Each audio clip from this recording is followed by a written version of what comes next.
The gate of sleep. In the beginning, before dreams were born, there was silence. A silence so ancient that even time feared to disturb it.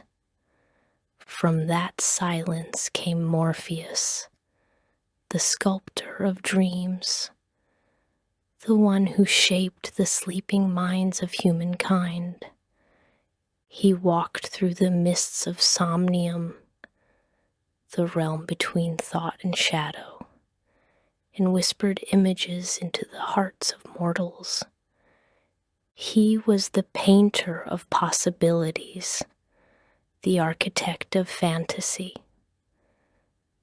And through him, the world of sleep became a sanctuary. But humanity forgot. The age of iron and light drowned the night in electricity. Machines hummed where lullabies once were.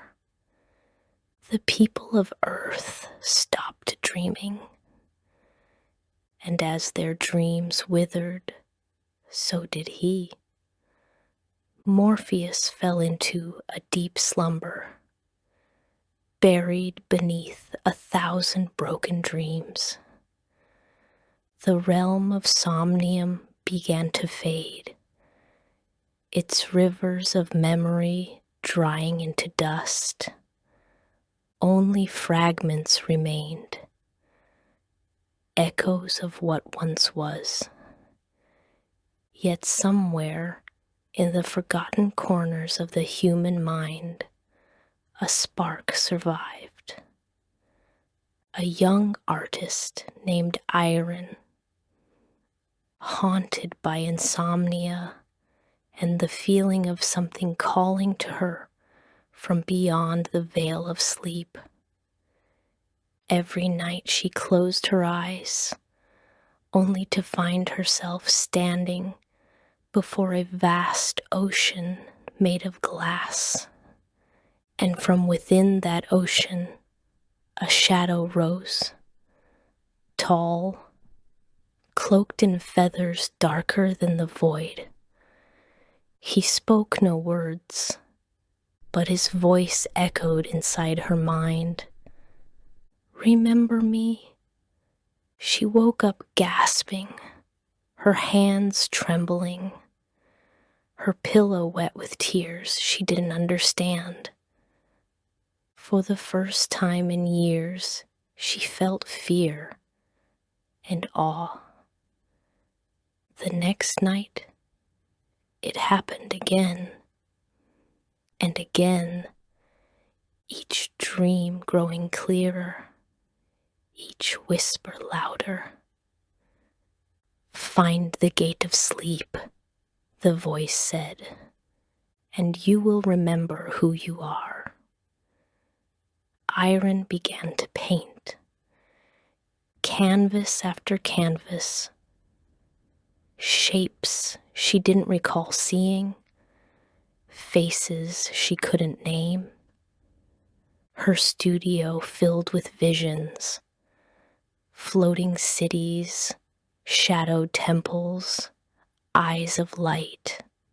The dream was consuming her, and as the world slept unaware, something ancient began to stir beneath the veil. A pulse, like the heartbeat of the cosmos itself. Morpheus was dreaming again. Iron could no longer tell where her days ended and her nights began. She painted until her hands ached. Yet the images came faster than she could capture them. In each brushstroke, she felt something ancient guiding her hand, as if another will, soft but immense, were creating through her. Sleep came to her like a falling star, and when it did, she was no longer in her room. She stood in a place made of twilight, neither dark nor light, neither dream nor waking. Before her rose a gate carved from obsidian, pulsing faintly with the glow of forgotten souls. The voice returned. Morpheus, she whispered, though she didn't know why she spoke his name. And the gate trembled, responding to the sound of it. From behind the black stone, visions spilled like water, cities that floated through clouds of silver, forests made of glass, oceans filled with the reflections of stars. Every dream ever dreamt, every image ever lost, flickered before her eyes. She felt it then. The seed, a tiny spark within her chest, beating in rhythm with something beyond her understanding. It was not merely memory.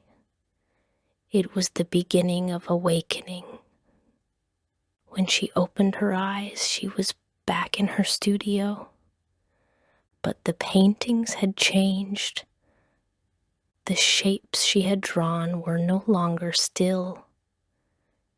They shimmered, moving like living things. A pair of painted eyes followed her as she crossed the room. Iron's mind burned. She began to write what she saw. Words, names, fragments of languages older than humankind. She did not know that the seed within her was the same power that once created dreams themselves. She did not know she had become the vessel through which Morpheus might return. Outside, rain began to fall, soft and rhythmic. With each drop, a pulse of memory flowed back into the world. Somewhere, a child dreamed of flying for the first time. Somewhere else, an old man remembered a face he had forgotten. And deep beneath the veil, in the ruins of Somnium, Morpheus stirred. He felt her heartbeat echoing across the dream sea. He remembered the warmth of creation, and he whispered into the darkness, "The seed has been planted." Iron fell asleep at her desk, surrounded by her moving paintings. Her dreams were no longer hers alone. She dreamed of a man with eyes of starlight and wings that covered the world. And he smiled at her, not as a god, but as an equal. The dream had begun to remember itself. When Iron awoke, she was not in her world. The air shimmered like glass, and every breath echoed as if through a cathedral of wind. Beneath her feet stretched a path of silver sand, flowing endlessly in both directions. Above, constellations drifted across a violet sky, changing shape with each heartbeat. She walked forward, though she didn't know where she was going. Her footsteps made no sound, yet the ground rippled beneath her, as though the dream itself was alive. The air smelled of forgotten rain, and every movement left a faint trail of light behind her hands. In the distance, she saw the ruins of a city, towers that leaned like the bones of giants, bridges that floated over rivers of memory. The name came to her without thought. Somnium, the realm of dreams, the home of Morpheus. As she entered the city, time folded in on itself. Children laughed from windows that no longer existed. Statues whispered secrets in voices carved from stone. Every surface glowed faintly, as if holding the last warmth of a dying sun. Then she saw him, a shadow, tall and calm, standing beside a fountain made of crystal. The same figure she had seen in her dreams. His eyes shone like distant stars. "You found the gate," he said. Iron could not answer. Her throat felt heavy with wonder. "Who are you?" she asked, though the answer was already forming in her heart. "I am what remains of what once was," he replied. "Morpheus, the dream that sleeps within all things." He raised his hand, and the world around them shifted. The city blossomed, towers lifting, skies brightening, rivers flowing backward in time. Irene felt herself dissolving into it, as if her very soul was being rewritten. Morpheus turned to her, his voice echoing like a memory inside her mind. "The seed you carry has awakened me, but the dream is not yet whole.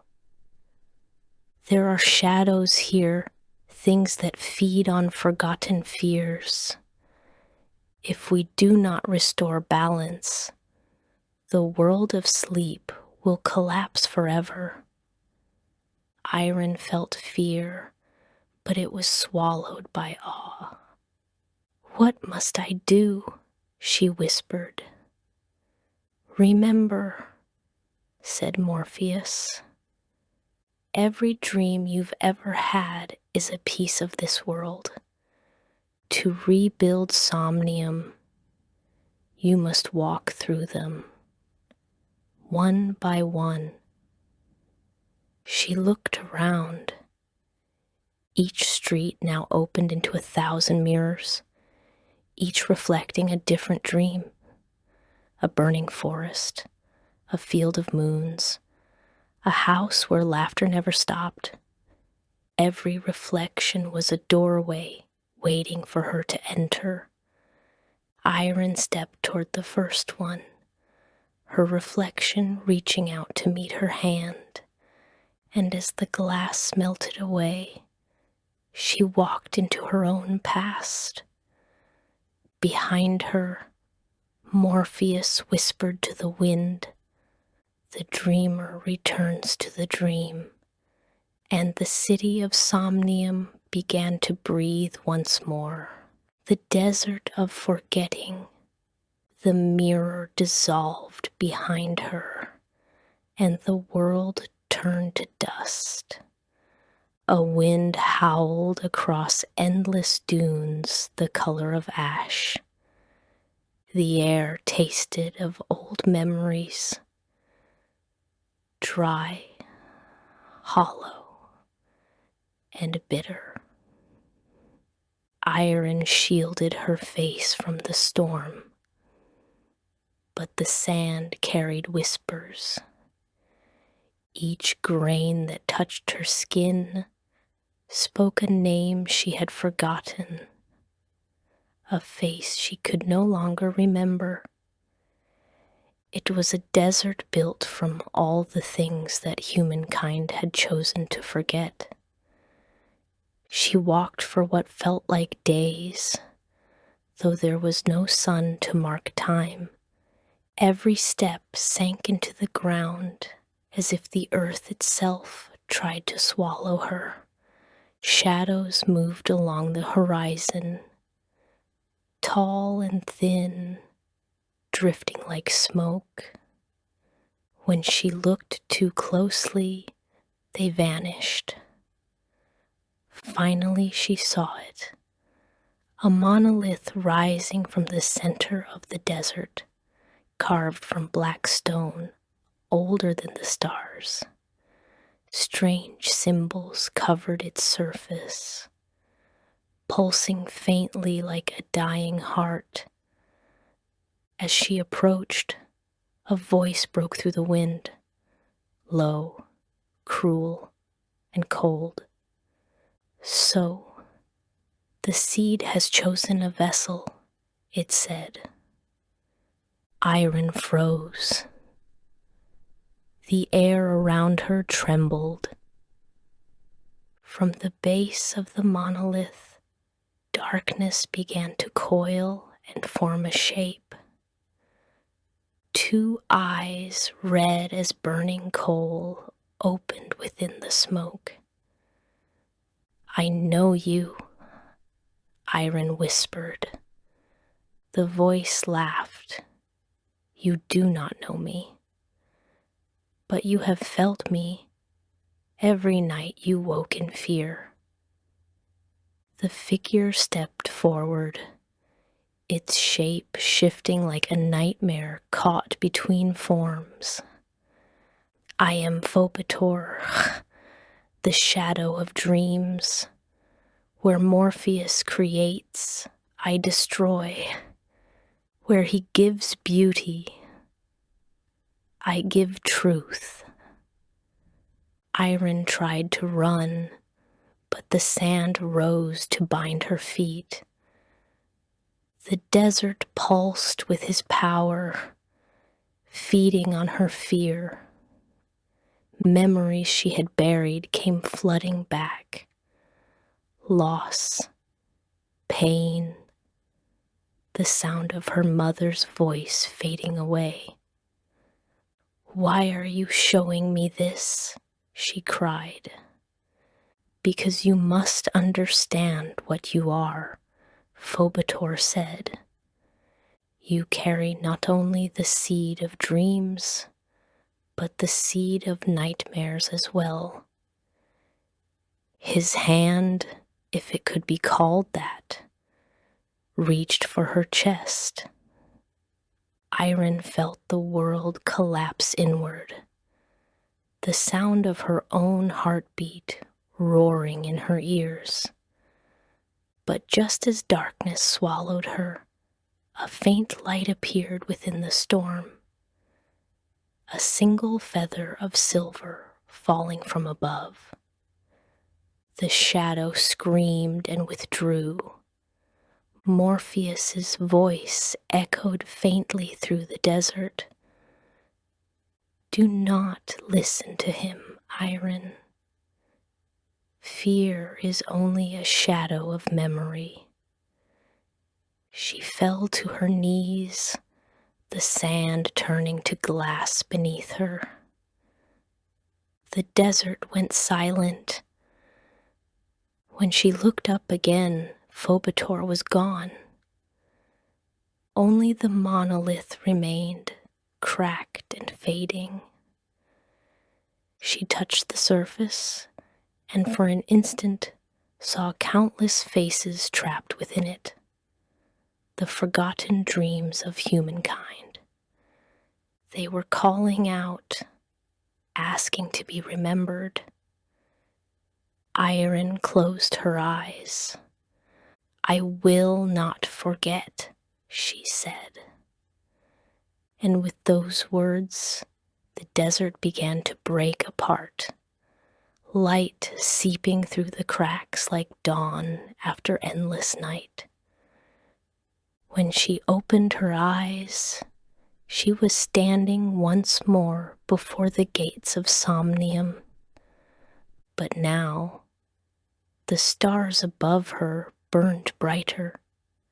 The world of dreams was changing, and she was changing with it.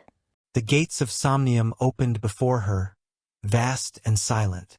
Beyond them lay a sky of molten gold, and beneath it, an ocean made of starlight.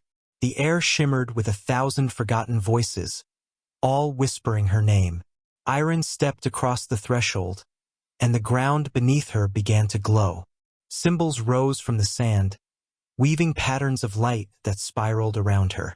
Each one carried a memory, not her own, but belonging to the countless dreamers who had come before.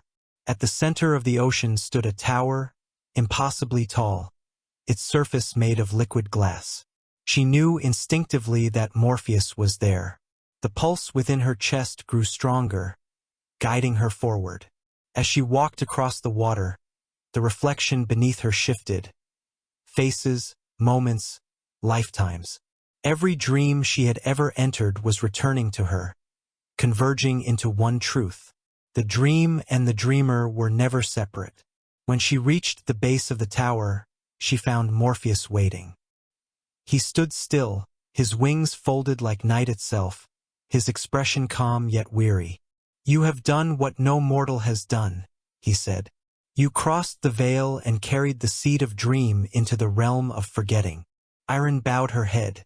"It was not courage," she said softly. "It was longing.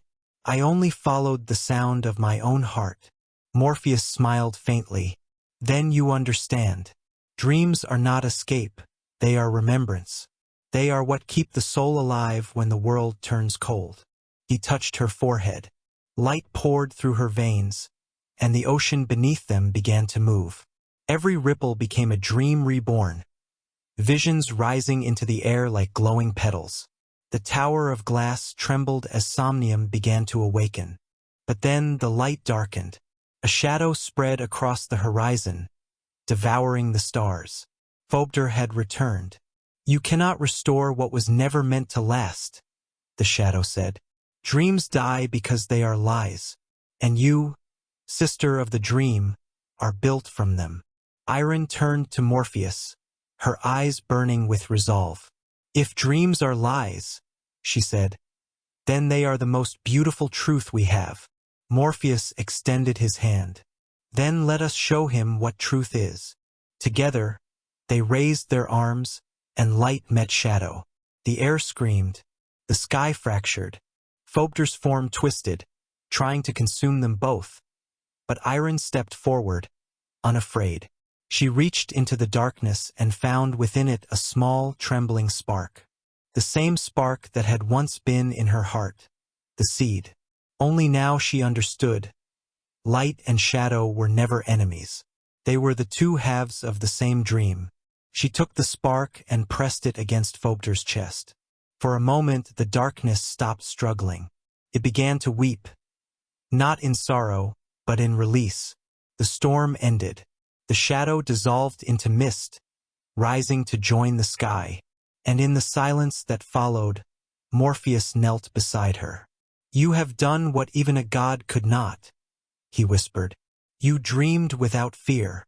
The tower of glass shone brighter than ever before. Somnium was whole again, and at its heart, two figures stood, one mortal, one divine, united by the dream that had created them both. Silence fell over Somnium. The storms had passed, the shadows gone. Only the gentle hum of the world remained, the sound of a dream remembering itself. Iron stood beside Morpheus at the top of the glass tower. Below them, the realm shimmered like a sea of light, each wave a dream being born somewhere in the mortal world. Children laughed in their sleep. Lovers met again across distances that no waking hour could cross. Humanity was dreaming once more. Morpheus turned to her. "The balance is restored," he said, "but it came at a cost. The bridge between the realms has been rebuilt. Through you." Iron looked at her hands. They glowed faintly, as if starlight flowed through her veins. "I can feel them," she whispered. "All their dreams, all their hopes." He nodded. "The dreamer and the god are bound now. You are no longer of their world, and yet they will dream because of you." She smiled, though tears formed in her eyes. "I was always dreaming," she said softly, "even when I thought I was awake." Morpheus spread his wings, their feathers catching the light of the rising dawn. "For as long as humans dream, I will remain, but I will not walk alone. You have become the guardian of the threshold, the keeper of the gate between sleep and waking." She stepped closer to him. "And you? What becomes of you now?" "I return to the heart of dreams," he replied, "to watch, to guide unseen. But you will be the voice they hear when they close their eyes." Iron looked out over the horizon. The ocean of stars stretched endlessly, fading into the pale glow of morning. The dream was ending, but it did not feel like an ending. Felt like awakening. She reached out her hand. "Then go," she said, "and I will keep the gate open." Morpheus bowed his head. "Then sleep and waking shall never again be strangers." He faded into the light, his form scattering into 1,000 fragments, each one becoming a new dream. Iron stood alone atop the tower, the last echo of his presence still warm in the air. She closed her eyes, and in that stillness, she spoke the final words of the dream. "May every heart remember what it means to wonder. May every sleeper find their way back to the stars." When she opened her eyes again, the tower was gone. The sky had turned to gold, and the dream flowed into the waking world, carrying her name, Iron, the keeper of dreams.